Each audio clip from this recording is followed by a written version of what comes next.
Purdue and Illinois, Big Ten action next up. We've got certainly in this one an interesting game in the Big Ten.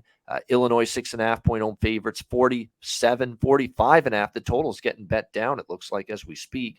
I mean, just when we get all excited, right? Just when we get all, very, very excited about the way things are progressing here for Illinois, they end up losing 23-15 to Michigan State at home on Saturday. So there's shades of old Brett Bielema right there, the old Brett Bielema, where they have this just inexplicable loss when things are just going so well. And really, to be honest with you, this team, when you look at it, they have themselves to blame here. Their fumbles were an issue. They have missed some opportunities. They left points on the board. They left a lot of points on the board. They've went for it on fourth down multiple times, didn't get it. I mean, they should have won that game at the very least. I mean, the yardage was over 400 for Illinois and less than 300 for Michigan State. So it was a very phony, misleading score if you're Michigan State. But a win's a win, and a loss is a loss. And this is a tough loss for Illinois because, they're definitely still – they're in a good spot still.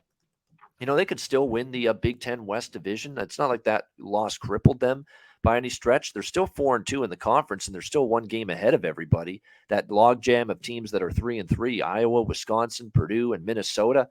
Illinois is still one game ahead of all of them, but it was a setback you didn't want to have, especially when you've got a tough schedule still to come. You got to play at Michigan next week.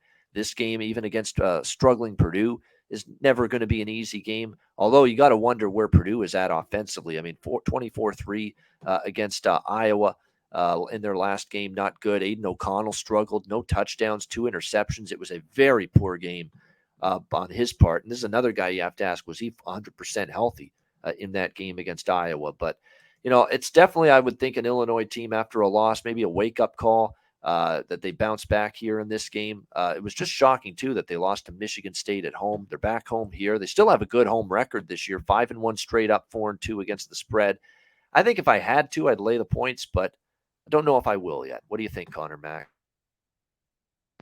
You hit it, because right when that game, watching it and seeing it going for it, I'm like, man, they've outgained them, all this stuff. And you mentioned there was just, that one fumble. That was bad, but that was it. You mentioned the missed field goals, going for it on fourth down multiple times because, they outgained them by over 150 yards in that game. So I know we talked about on Saturday, you met Bielema laying points. He gets all, huge favorite. Don't back this guy. He's going to shit on you.